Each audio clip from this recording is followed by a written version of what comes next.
how quickly did you start preparing for Buffalo right after Monday night? And then just what is it about this matchup that's just been good over time? Yeah, just Tuesday. You have a little bit longer day on Tuesday, where you go back and you have to watch kind of twice the games you would usually do on a when you have Monday and Tuesday. But you have a good familiarity with this team, obviously, with how many times we've played them and the coaches and the defenses that they play. But they do a good job of being game plan specific every single year. And so I think there's just a lot of great football players that we're going up against, and we know it's to take our best football. I think that's the biggest thing I've learned from this rivalry is that it's going to be one play here or there that's going to change the outcome, and you have to go out there and make it. How has Kareem showed you that he's capable of being the lead guy over the last calendar year if it does come to that? Yeah, I mean, every time he's in there, it seems like good things happen. I mean, obviously, his track record speaks for itself as far as the way he's been able to play this year, but in previous years as well. And so we'll see where we get to on that. But at the same time, we have confidence that if his number's called, he'll be ready for it. I'd ask you after the game about your second and third reads. Is that something you can consciously work on in the offseason during the week? Like, what's the preference? Yeah, I mean, you can definitely work on it just through reps. I mean, through drills and stuff like that, of just kind of having different things that you use with the coaches of code words and stuff for them to make you have to kind of be on one read and reset to the next one and make the throws and stuff like that. And so the coaches do a great job of that all off season and during the season as well. And so we try to make sure that we're in the right space so I can be better at it each and every year. Does that comfort behind this offensive line, how much does that factor into your ability to do that? Yeah, it's huge. I mean, when you know you're getting the time and get the time to sit in the pocket and kind of go through your reads and make that stuff happen, it gives you confidence that you're seeing the right stuff. And if you have confidence, then you can kind of go out there and throw it the way you want to throw it. And I think that's huge, and that it all starts up front with the O-line. Patrick, once you get here, you're going to play whatever's on the schedule, right? Buffalo's next, and you have the amount of time. But when the schedule comes out, you look at it and go, and you guys last year happened to play every day of the week except for Tuesday. Do you look at the schedule and go, oh, really, Buffalo on a short week? Like, we couldn't have fit that in? Is there anything that goes through your head when you see that on there? No, not really. I mean, I think everyone deals with it. I mean, obviously, we're going up against a great football team. But, I mean, that's part of playing in the NFL is you have to be able to be ready for sudden changes like that. Or, I mean, that could happen to you in the playoffs. So what another opportunity to be on a short week against a great football team and see how your team responds. And so it's stuff that you can learn from and build from. And so I'm just excited to get to go up again and play in a big game in a great environment. Patrick, since you've been there enough, do you enjoy playing in Buffalo? And what's that environment like compared to other road games that you see consistently on the schedule? I mean, they don't like us. I mean, that's pretty.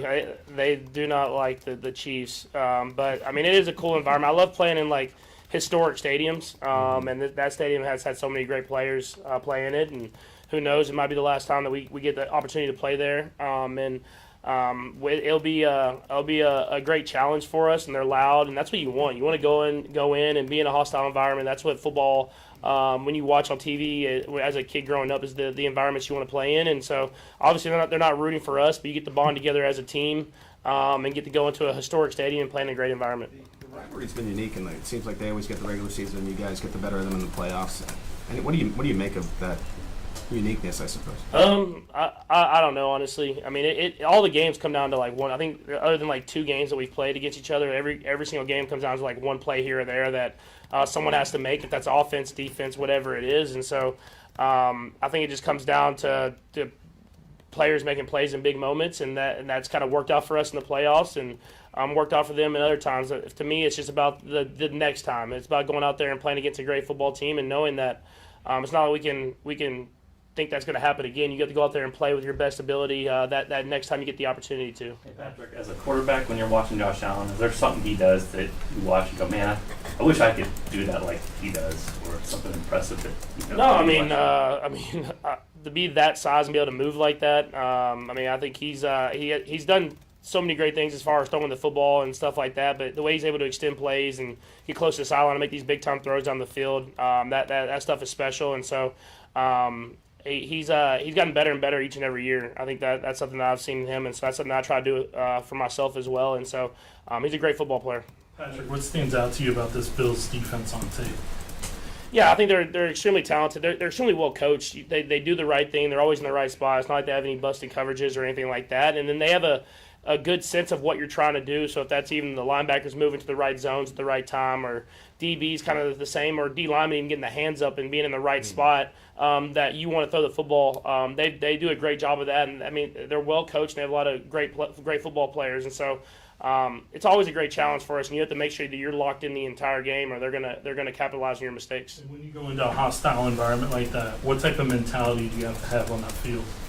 I think it's cool, honestly, just because like you have to bond together as a team. And I mean, you do that at Arrowhead, and you kind of have the crowd behind you. And whenever stuff isn't going well, you can kind of feed off the crowd and stuff like that. Whereas when you're on the road, you just have your teammates. You have your teammates and your coaches, and you kind of have to bond together. And there's going to be adversity, and it's how you can bond together and come out on the other side of that, and come out on the right way with a win. Was there an easy answer for the idea that you seem to have as good as, if not better, stats in road games than home games?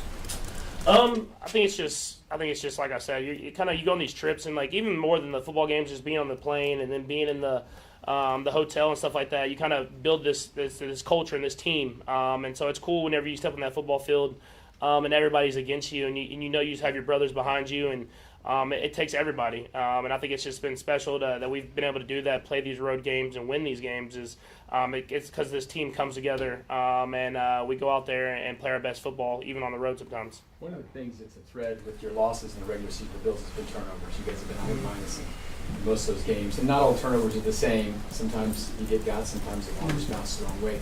When you think back to these games, which one of those is more like it? Like they made some nice plays, or you guys made mistakes? How do you characterize those? No, that's kind of what I'm saying. Like even I think turnovers are one thing, but just in general, like if you don't stay locked in the entire game, they capitalize on the mistakes, and if that's even like just a little missed assignment or a missed throw that you need to make to kind of keep ahead of the chain, stuff like that, they get you in third and long, and then they come up with some type of blitz that's unscouted, and they blitz you, and all of a sudden you give them the ball back to them, and that's a great offense, and so. They do a great job of just capitalizing on your mistakes, having little wrinkles here and there so that you're never really comfortable at the quarterback position. And so you have to be locked in the entire time. And when it's not there, you have to find ways to get to the check down or wherever that is to stay ahead of the sticks so they can't get you off the football field. Okay. Andy was talking about your trust in the receiver. We were talking about the interception when you're going for Hollywood on the back shoulder. How does that play supposed to look? Yeah, no, that it was a play that we were trying to go over the top, but the Lattimore had great coverage, and I tried to throw the ball and kind of sneak it the back shoulder to him before he got his eyes around, and he got his eyes around and made a great play. And so I have trust in those guys that we're going to make plays happen, and sometimes defenses make plays. That's just kind of part of it, and we learn from that. And so the next opportunity that we have, we're on the same page a little bit better, and we're able to complete the pass and not have an interception or whatever the mistake was. Patrick, Coach Reed just told us he's really not worried about anything else. He has to cram because it's a short week. Do you feel like you spend more time knowing that it's a short week, going to play Buffalo, trying to get everything in? Not more than I would spend on a normal short week. I mean, just I think usually like Tuesday, Wednesday, Thursday are like the busiest on the short week because you're trying to make up for that Monday. But then by Friday, you kind of have everything done. And so I think the hardest is for Brittany because she knows I'm going to be in the building a lot. So she had a little bit more time with the kids that she's going to be watching all three of them. But other than that, I think it's kind of a normal week after a Monday game. Brittany and the kids ready for Halloween? They're very ready for Halloween. We're on the countdown. I didn't know there was a countdown to Halloween. I thought it was only Christmas. But every night it's like, how many more nights do we have until Halloween? And so they're very excited. And so I'm trying to knock everything out so that Friday I'm able to go out there and enjoy that with them and get a lot of candy. And I'm sure try not to give them too much of it. Is there a family Halloween costume that you guys are going to have? Yeah, it's a surprise. So y'all will see. I'm sure it'll be on Instagram somewhere. Patrick, just that point you made about sometimes defenses make plays. How hard is it to just get that in your mind, and does that give you perspective on how much you can let go and just be you? Yeah, I don't know if it's like from playing in the Big 12 and like the air raid or whatever it is. It's just like you always have that next play mentality of like if something bad happens, you got to score the next play. So you got to keep going and keep that mindset going. And so I've never really had a problem with it. It's just like if they make a play, that they're paid to make plays too. Now I'm just trying to find a way to make up for it by going up there and just executing the next play and then kind of keep that mindset. And so interceptions happen, stuff like that happens. I don't want it to happen, but at the same time, what are you going to do about it after? It helps keep you from being frustrated with yourself in that instance. I mean, is that long kind as of we win, thing? as long as we win, I don't care how it looks. So if I'll be frustrated after the game if the interception caused us to lose the game, but if we find a way to win the football game at the end of the day, I'll be perfectly fine.